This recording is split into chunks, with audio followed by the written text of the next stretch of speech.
हम मुन्नी झा आइ एकटा बहुत सुंदर तिला संक्रांति के गीत सुना रहल छी। तो सुनियो ई तिला संक्रांति के गीत और पूरा जरूर सुनबे। पूरा गीत सुनबे ने तो पता चलत जे हमरा कनी लिखे के शौक सेहो अछि। तो सुनियो कनी ई पूरा गीत, तिला संक्रांति के गीत। मिथिला के पाबनी महान यो रे बौआ गंगा नहाले। मिथिला के पाबनी महान यो रे बौआ गंगा नहाले। गंगा नहाले बौआ तिल चाउरी खाले।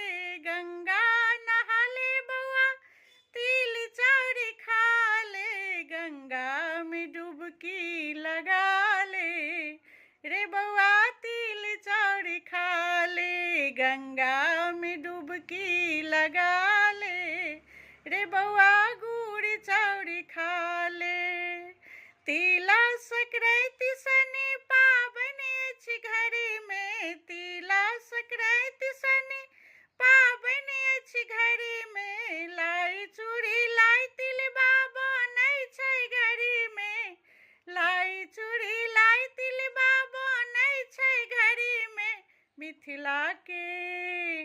मिथिला के पाबन महान यो रे बौआ चूड़ा दही खाले। मिथिला के पाबनी महान यो रे बौआ चूड़ा दही खाले। गंगा में डुबकी लगा ले रे बौआ तिल चाउरी खाले। गंगा में डुबकी लगा ले रे बौआ चूड़ा दही खाले। चूड़ा दही चीनी भोगी लगे बई। चूड़ा दही चीनी मंदिर पठे बई।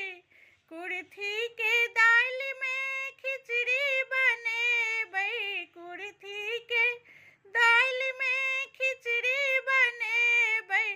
गंगा में डुबकी लगा ले रे बौआ तिल चाउर खाले। गंगा में डुबकी लगा ले रे बौआ तिल चाउर खाले। तिला की महिमा के नहीं जाने छै।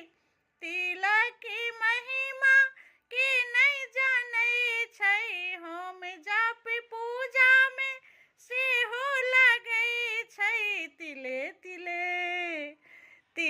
तिले दिन आइसँ बढ़ै छै रे बौआ चूड़ा दही खाले। तिले दिन आइसँ बढ़ै छै रे बौआ तिल चाउर खाले।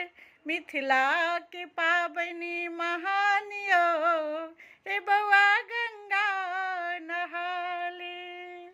अहाँ सबके गीत केहन लागत कनी कमेंट जरूर करबै। और हमरा पेज के फॉलो नहीं केने आब तो कनी फॉलो कर लेब।